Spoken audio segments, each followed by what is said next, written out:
وقالت لأخته قصيه فبصرت به عن جنوب وهم لا يشعرون وحرمنا عليه المراضع من قبل فقالت هل أدلكم على أهل بيت يكفلونه لكم وهم له ناصحون فرددناه إلى أمه كتقر عينها ولا تحزن ولتعلم أن وعد الله الحق ولكن أكثرهم لا يعلمون. صدق الله العلي العظيم. رب اشرح لي صدري ويسر لي الأمر واحلل عقدة من لساني يفقهوا قولي.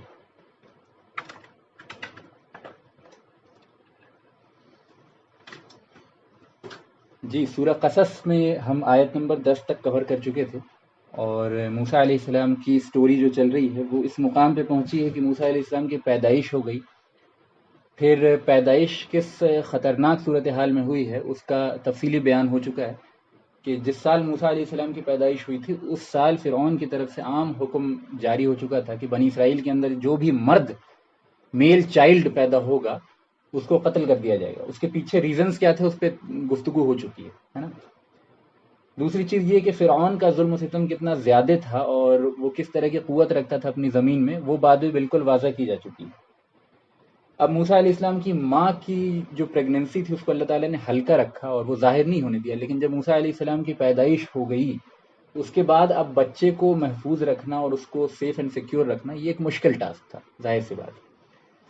اسپیشلی جب کہ ہم جان چکے ہیں کہ جو جاسوس ہوا کرتے تھے فرعون کے اس سے، وہ بنی اسرائیل کے محلوں میں گھوما کرتے تھے، اور اس زمانے میں ایسے کوئی بڑی بڑی بلڈنگز نہیں ہوا کرتی تھیں عام لوگوں کی کہ وہ اپنی پرائیویسی کو مینٹین کر سکیں. لہٰذا جو کوئی بچہ اگر گھر کے اندر رو رہا ہے تو کوئی بھی جاسوس جو اس محلے میں گھوم رہا ہے وہ اس بات سے واقف ہو سکتا تھا. لہٰذا یعنی کسی بچے کی پیدائش کے بعد اس کو محفوظ رکھ پانا اور اس کو دنیا کی نظر سے بچا کے رکھ پانا یہ ممکن نہیں تھا.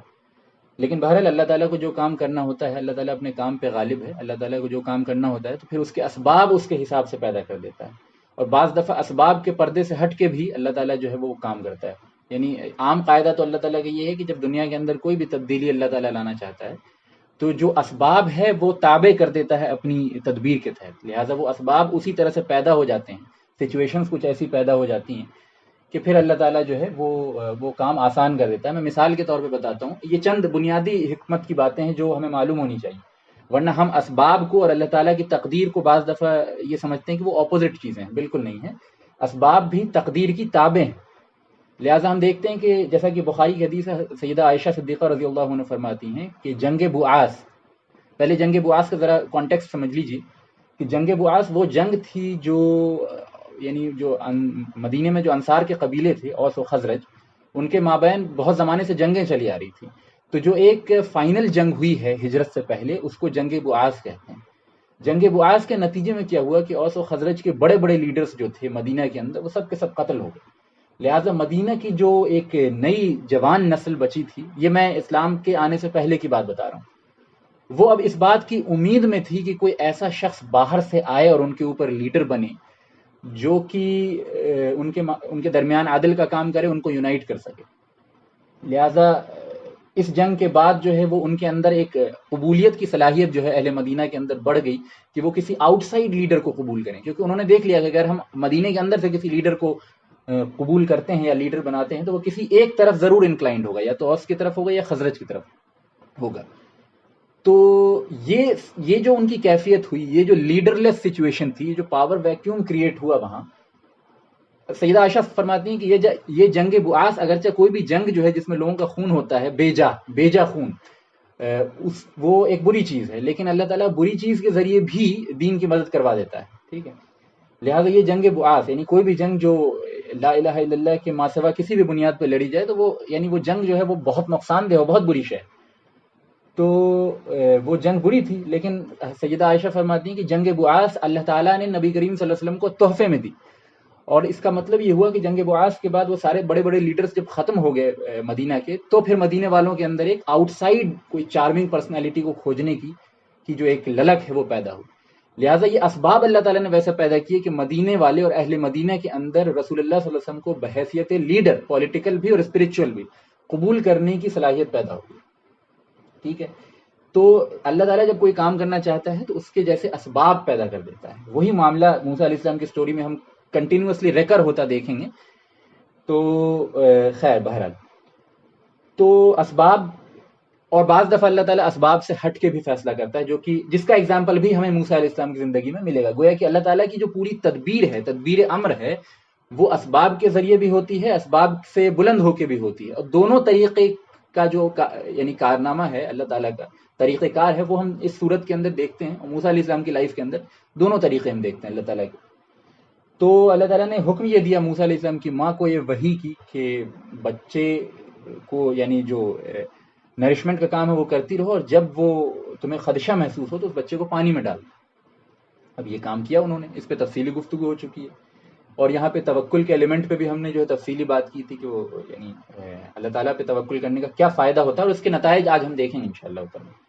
دوسری چیز یہ کہ جب پانی میں بہا دیا تو میں نے بتایا تھا کہ جو ڈیموگرافی تھی اور جو جغرافیکل سچویشن تھی مصر کی کچھ یوں تھی کہ جو پوری پاپولیشن آباد تھی وہ ندی کے یعنی نائل کے کنارے آباد تھی. اور ہمیشہ سے پچھلے سویلائزیشنز میں ہوتا رہا ہے، جب ایگریکلچرل ڈپینڈنٹ کوئی بھی سویلائزیشن ہوتا ہے تو وہاں پاپولیشن ڈیولپ ہوتی ہے ندی کے کنارے، کیونکہ وہ زمین زیادہ زرخیز ہوتی ہے، وہاں کھیتی باڑی آسانی سے ہو سکتی ہے، وہاں یعنی کراپس کا پروڈکشن آسانی سے ہو سکتا ہے. پھر وہیں پہ لوگ رہتے ہیں تاکہ وہ یعنی یہ ساری چیزیں آسانی سے ہو سکیں. تو مصر کے نائل ریور کے اکراس ہی پاپولیشن آباد تھی، اور حکم یہ دیا کہ نائل میں ہی بہا دو بچے کو. تو جب بہا دیا بچے کو باکس میں کر کے، تو یہ بات بالکل واضح ہے کہ وہ پورے کے پورے شہر سے ہو کے گزرے گی. وہ جو باکس ہے وہ پورے شہر سے ہو کے گزرے گا، اور وہ فرعون کے محل سے ہوتے ہوئے بھی گزرتا تھا. گویا کہ نہ صرف یہ کہ ریشنل پوائنٹ آف ویو سے یہ بہت ہی غلط ڈیسیزن کہا جائے گا، اگر اس میں اللہ تعالیٰ کی تائید و نصرت شامل نہ ہو تو یہ بہت ہی غلط ڈیسیزن ہوتا. لیکن جب اللہ تعالیٰ کی تائید و نصرت شامل ہو تو پھر ریشنلٹی کے پیرامیٹرز تبدیل ہو جاتے ہیں، عقل مندی کے پیرامیٹرز تبدیل ہو جاتے ہیں، ہے نا. جو چیز ہمیں بظاہر عقل کے مطابق صحیح لگتی ہے وہ ہو سکتا ہے کہ غلط ہو جائے، اور اگر کوئی چیز عقل کے مطابق ہمیں صحیح نہیں لگتی، ہو سکتا ہے اللہ کے حکم سے وہ چیز صحیح ہو جائے. کیونکہ صحیح غلط کو میننگ دینا اور عقل کے اندر جو ہے وہ صحیح غلط کے مابین تمیز کرنے کی صلاحیت بھی خالص اللہ کے علم سے، اللہ کی عطا کرنے سے. لہٰذا کوئی شے اپنے آپ میں صحیح نہیں ہے جب تک کہ اللہ اس کو صحیح نہ کر دے، کوئی شے اپنے آپ میں بری نہیں ہے جب تک کہ اس کو اس کے برے ہونے کا جو اتھارٹی ہے، اس کے برے ہونے کی سند جو ہے وہ اللہ کی طرف سے نہ مل جائے. تو بہرحال یہ تفصیلی باتیں ہیں، ضمنی باتیں ہیں جو اس بات سے ہٹ کے ہیں، لیکن چونکہ قرآن تمام یعنی یوں سمجھ لیجئے کہ تمام میننگ کو کور کرتا ہے، تو لہٰذا یہ ہمارا طریقہ ہے کہ اس سے ریلیٹڈ جو بھی ضمنی باتیں ہیں وہ بھی آپ کے سامنے رکھ دی جائیں. تو یہ کام تو کر دیا انہوں نے، اور پھر اللہ تعالیٰ نے موسیٰ علیہ السلام کی ماں کی کیفیت، قلبی کیفیت جو ہوئی اس کام کو کرنے کے بعد، اس کا بیان یوں کیا، وَأَصْبَحَ فُؤَادُ أُمِّ مُوسَىٰ فَارِغًا، یعنی اب جو موسیٰ علیہ السلام کی ماں کی قلبی کیفیت تھی وہ یوں ہو گئی، یعنی فارغ ورڈ استعمال اللہ تعالیٰ نے کیا. فارغ ہم لوگ اردو زبان میں کسی بھی چیز سے یعنی کسی بھی چیز سے کمپلیٹ ہو جانے کو، یعنی کوئی کام ہم نے کمپلیٹ کر لیا تو کہتے ہیں ہم اس کام سے فارغ ہو گئے. لیکن جب یہ چیز عربی میں دل کے کانٹیکسٹ میں استعمال کی جاتی ہے تو دس از لائک، جیسے ہم فارغ ہونا مطلب کیا ہے کہ اب آپ فری ہو گئے، اب آپ ایمپٹی ہو. تو جب دل کی کیفیت ایسی ہو جائے، بالکل ایمپٹی ہو جائے، دل کے اندر کوئی ایموشنز باقی نہ رہیں، کوئی چیز اچھی نہ لگے، کسی چیز کی طرف رغبت محسوس نہ ہو، کسی چیز کو کرنے کا موٹیویشن محسوس نہ ہو، یعنی قلب کی، دل کی ڈپریشن اور سیڈنس کا وہ مقام جس میں انسان کو کسی چیز کو کرنے کی خواہش نہ بچے، اس کو کہتے ہیں فارغ ہو جانے. یعنی موسیٰ علیہ السلام کے قلب کی، ماں کی قلبی کیفیت یہ تھی کہ بالکل ایمپٹی والی فیلنگ ان کو آ رہی تھی.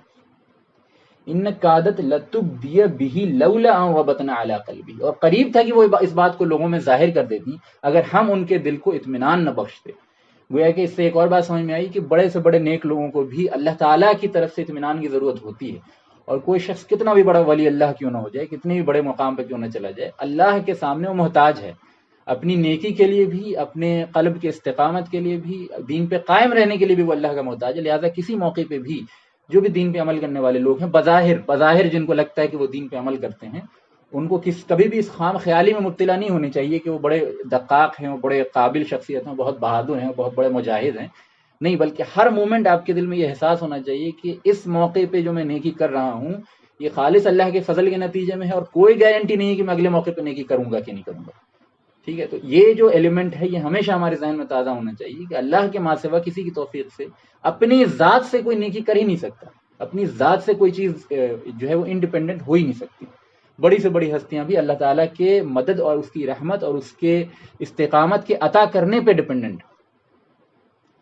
ٹھیک ہے، لِتَكُونَ مِنَ الْمُؤْمِنِينَ، اور اس یعنی اگر ہم یعنی یہ جو ہم نے ان کے قلب کو اطمینان دیا، اس کے ذریعے وہ مؤمنین میں سے شامل ہوتے ہیں، تاکہ وہ مومنین میں سے شامل رہ سکیں۔ اب آج کی جو آیت ہے وہ قالت لی اختی ہی قصی، اب موسیٰ علیہ السلام کی بہن سے ان کی ماں نے کہا، قالت، یہاں قالت سے مراد موسیٰ علیہ السلام کی ماں ہیں، لی اختی ہی، اس کی بہن سے، یہاں موسیٰ علیہ السلام کی بہن مراد ہے، یعنی موسیٰ علیہ السلام کی ماں نے اپنی بیٹی سے کہا قصی ہی۔ قصی جو روٹ ورڈ ہے وہ قصص، قصی، قصہ، یہ سب ایک ہی روٹ ورڈ سے آئے ہیں۔ ان کا مطلب ہوتا ہے، دیکھیے عام طور پہ قصہ جو ہم لوگ اردو زبان میں سمجھتے ہیں کہانی کے لیے کہا جاتا ہے، عربی میں اس مفہوم کے لیے بھی استعمال ہوتا ہے، لیکن اس کا روٹ ورڈ یہ ہوتا ہے کسی بھی چیز کو پے در پے فالو کرنا۔ گویا قرآن جو قصے بیان کرتا ہے، ضمناً ایک بات یہ کہتا چلوں، قرآن جس چیز کو قصہ کہہ رہا ہے، قصص کہہ رہا ہے، اس کا مطلب یہ ہے کہ قرآن ایکسپیکٹ کرتا ہے کہ ہم اس چیز کو اسٹیپ بائی اسٹیپ فالو کریں۔ یہاں جو حکم دیا موسیٰ علیہ السلام کی بہن کو ان کی ماں نے، قصی ہی، کہ اس کی پیچھے پیچھے جاؤ، اس کے پیچھے پیچھے جاؤ، یعنی موسیٰ علیہ السلام جہاں بہہ کے جا رہے ہیں اس کا پیچھا کرو چپ چاپ سے۔ فَبَصُرَتْ بِهِ عَن جُنْبٍ وَهُمْ لَا يَشْعُرُونَ، اور لہٰذا اللہ تعالیٰ نے پھر بیان کیا کہ وہ جو بہن تھی وہ اس نے پیچھا کیا اس باکس کا، اس حال میں کہ یعنی کوئی واقف نہیں تھا کہ وہ اس کا پیچھا کر رہی، یعنی موسیٰ علیہ السلام کی بہن نے موسیٰ علیہ السلام کو جو باکس تھا اس کے پیچھے پیچھے چلنے لگی۔ اب یہ باکس بہتا ہوا، آپ کو میں نے پہلے بتا دیا تھا اس سے پہلے کی آیت میں کہ وہ باکس جو ہے بہتا ہوا فرعون کے محل میں چلا گیا تھا، اور فرعون قریب تھا کہ اسے قتل کر دے، لیکن اللہ تعالیٰ کو جب کسی کو بچانا مقصود ہوتا ہے، جیسا میں نے بتایا، تو وہ اسباب کے پردے میں اللہ تعالیٰ کام کرتا ہے عام طور پہ دنیا کے اندر۔ لہٰذا اسباب کے پردے میں اللہ نے کچھ یوں کام کیا کہ موسیٰ علیہ السلام کی جو شفقت ہے وہ فرعون کی بیوی کے دل میں ڈال دی۔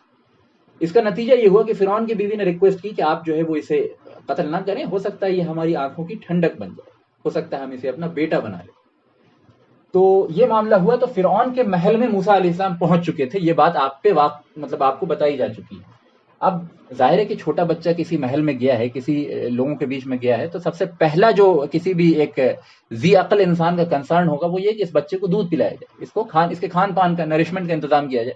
بچوں کو جو ہے، چھوٹے بچوں کو بار بار ضرورت پڑتی ہے ان چیزوں کی۔ وَحَرَّمْنَا عَلَيْهِ الْمَرَاضِعَ مِن قَبْلُ، اب یہاں اللہ تعالیٰ نے ایک بڑی باریک نقطہ بیان کیا ہے، وہی میں ہر جگہ اللہ تعالیٰ کی تدبیر کا بیان یہاں ہو رہا ہے۔ اس صورت کے اندر آپ خاص طور پہ دیکھتے ہیں، اور جیسا کہ شاہ ولی اللہ محدث دہلوی فرماتے ہیں کہ تذکیر بھی ایام اللہ، یعنی اللہ کے دنوں کے ذریعے جب اللہ تعالیٰ نصیحت کرتا ہے، یعنی ہسٹوریکل واقعات کے ذریعے اللہ تعالیٰ جب نصیحت کرتا ہے، تو مقصود اللہ کی تدبیر اور اس کی پلاننگ پہ بھروسہ دلانا ہوتا ہے۔ مقصود اللہ کی اوور پاورنگ قوت پہ، اللہ تعالیٰ کی تمام معاملات پہ دسترس کا احساس دلانا ہوتا ہے۔ لہٰذا اس صورت کے اندر ہم ریکرنگ تھیم دیکھتے ہیں، اگر ہم غور کریں تو اللہ تعالیٰ نے کیسے کیسے موقع پہ کیسی کیسی اپنی پلاننگ کی کہ یعنی سمجھیے کہ کمپلیٹلی امپاسبل چیز کو نہ صرف یہ کہ پاسبل بنایا، بلکہ بیسٹ پاسبل وے میں اس کا مینیفیسٹیشن ہوا۔ وَحَرَّمْنَا عَلَيْهِ الْمَرَاضِعَ مِن قَبْلُ، اس سے پہلے ہی ہم نے جو ہے وہ دودھ پینے کو یا دودھ پلانی والی عورتوں کو ہم نے حرام کر دیا تھا موسیٰ کے اوپر۔ اب یہاں حرام سے مراد وہ شرعی حرمت نہیں ہے، ظاہر ہے کہ اس سے مراد شرعی حرمت ہوتی تو ایک بچے پہ تھوڑی شرعی احکام نافذ ہوتے ہیں۔ حرام کے دو مطلب ہوتے ہیں، ایک وہ جو شریعت میں نزول ہو، جیسے مثال کے طور پہ سود حرام ہے، مثال کے طور پہ زنا حرام ہے، مثال کے طور پہ جو ہے وہ دیگر چیزیں، غیبت اور بہتان، یہ حرام چیزیں۔ لیکن ایک چیز ہوتی ہے جو اللہ تعالیٰ نے فطری طور پہ بندے کی طبیعت میں ہی نہیں رکھا، بندے کی طبیعت کو اتنا اس سے دور کر دیا کہ بندہ کبھی، یعنی مثال کے طور پہ کوئی انسان غلاظت کو نہیں کھا سکتا۔ اب غلاظت کو نہ کھانے کے لیے کوئی شرعی حرمت کی دلیل کی ضرورت نہیں ہے، فطری طور پر ہر انسان سمجھتا ہے کہ یعنی انسان کی طبیعت ہی راغب نہیں ہوگی اس چیز کی طرف، لیکن جس کی طرف طبیعت راغب ہونے کے چانسز ہیں وہ اگر بری چیز ہے تو ان کا نزول شریعت کے ذریعے ہوتا ہے۔ لیکن بعض حرمت ویسی ہوتی ہیں جو انسان کے فطرت میں یعنی اللہ تعالیٰ نے ودیت کر دی ہے۔ تو موسیٰ علیہ السلام کی طبیعت میں اللہ تعالیٰ نے ایسی بات پیدا کی کہ وہ کسی کا دودھ نہیں پی رہے تھے۔ فقالت، اب ایسا موقع ہے، اب اس نے جب اس کی بہن نے یعنی موسیٰ علیہ السلام کی بہن نے پوری سچویشن کی جانچ کر لی اور کافی تحقیق کر لی، بے وقوفی میں آ کے جلد بازی میں اسٹیپ نہیں لیا بلکہ پوری تحقیق کر لی، تب انہوں نے کہا، ایک منٹ کے لیے رکیے گا۔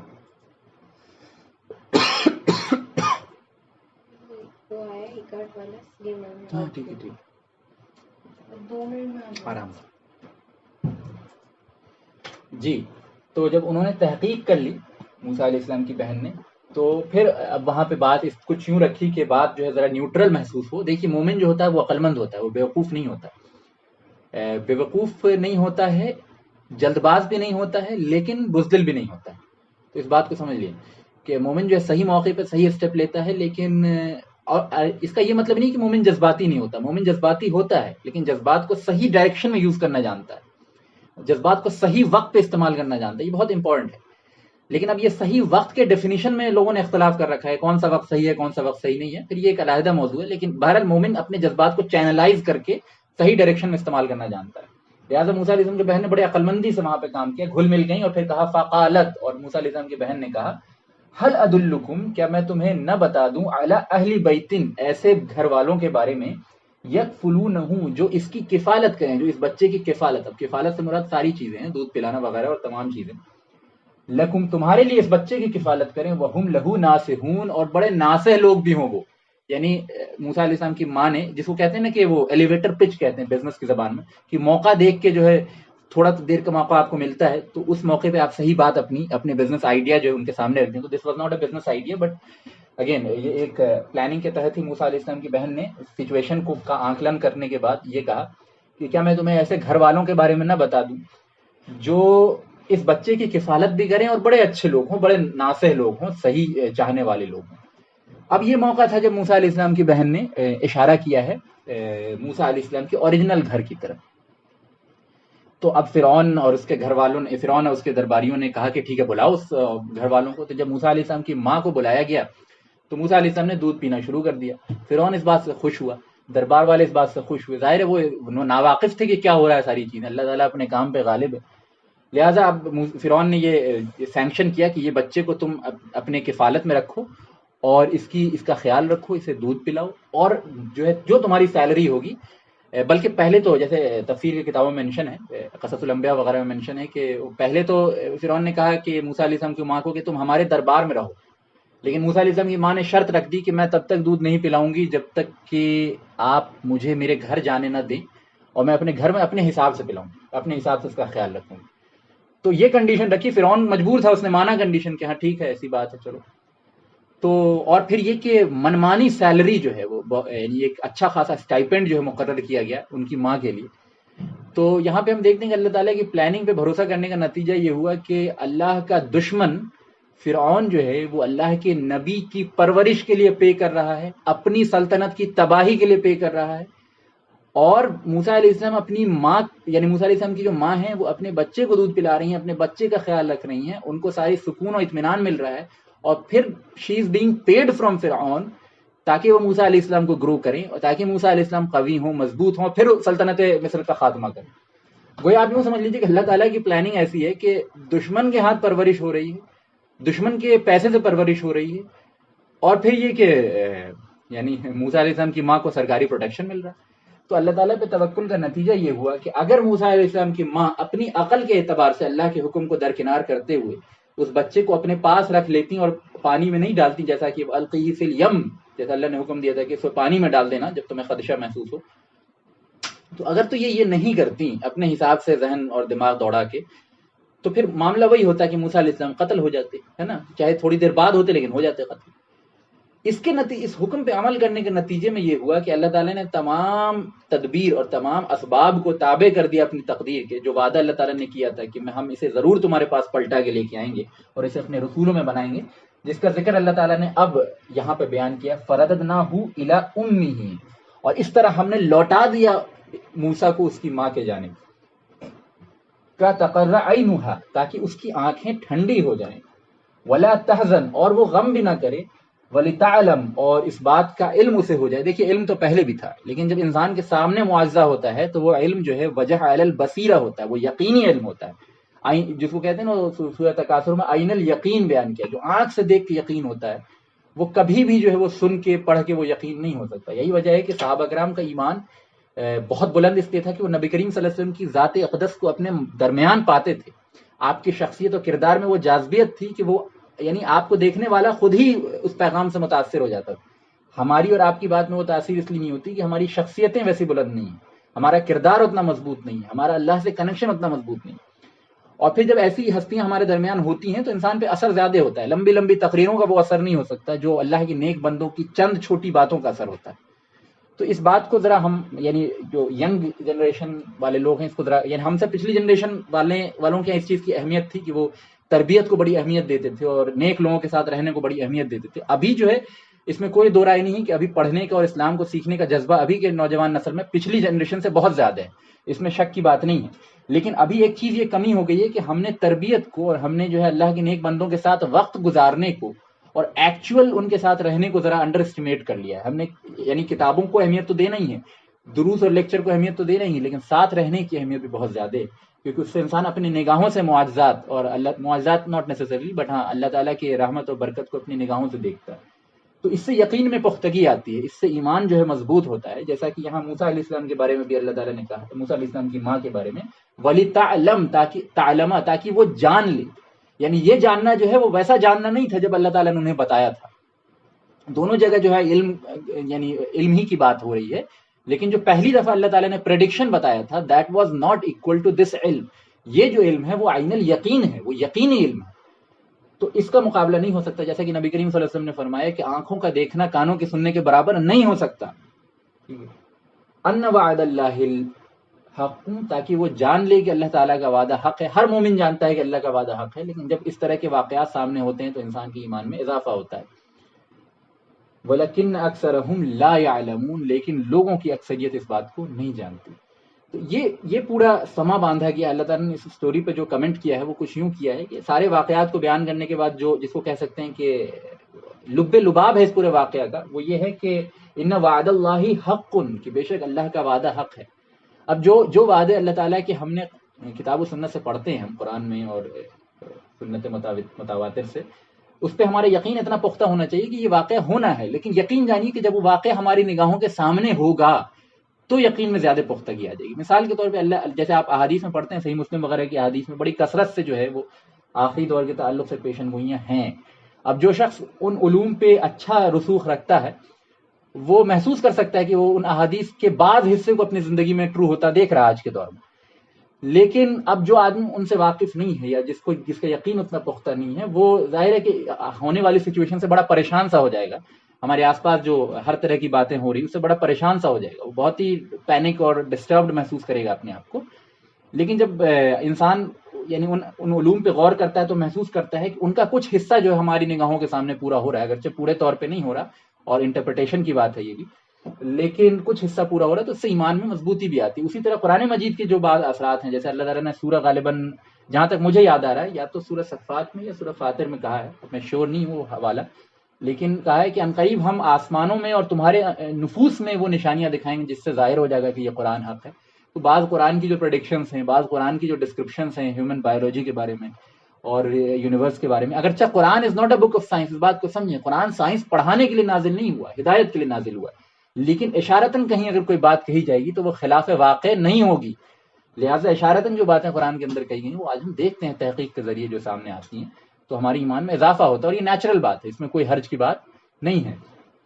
لیکن ہاں, حرج کی بات تب ہے جب آپ پہلے ان باتوں پہ یقین نہ کریں اور دکھنے کے بعد یقین کریں. اگر آپ پہلے بھی یقین کرتے تھے اور دیکھنے کے بعد بھی یقین کرتے ہیں تو یہ پھر اچھی بات ہے, اس میں کوئی حرج کی بات نہیں ہے.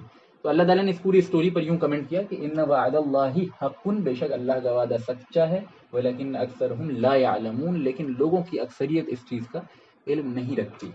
تو یہ ایک تبصرہ تھا جو اللہ تعالیٰ نے یہاں کیا ہے, اور یہاں پہ رکوع ختم ہو رہا ہے, تو لہٰذا میں اپنی بات کو یہاں پہ ختم کر دوں گا آیت نمبر 13 پہ, اور انشاءاللہ 14 آن ورڈز جو ہے وہ اس چیز کو ہم کیری فارورڈ کریں گے. اللہ تعالیٰ سے دعا ہے کہ جو بھی باتیں ہم نے کی اس کو اللہ تعالیٰ قبول بھی کر لے اور اخلاص کے ساتھ اس پہ عمل کرنے کی ہمیں توفیق دے. کسی کے سامنے اپنی برتری اور دکھاوے سے ہمیں ہمیشہ محفوظ رکھے, تالیوں کے لیے باتیں کرنا اور تعریفوں کے لیے باتیں کرنے سے ہمیشہ محفوظ رکھے, اور ہمارے علم میں, حقیقی علم میں جو ہے وہ اللہ تعالیٰ ترقی دے. وآخر الدعوانا وان الحمد للہ رب العالمین. کچھ سوالات کے لیے اب میں جیسا کہ وقف کروں گا 5 منٹ, تو جن حضرات کا کوئی سوال ہو یا جن بھائی کو کوئی چیز ایڈ کرنی ہو یا مجھ سے کوئی غلطی ہو گئی ہو یا میری کوئی بات ادھوری رہ گئی ہو تو اس کو آپ لوگ ایک ایک کر کے رکھ دیں. جزاک اللہ خیرہ.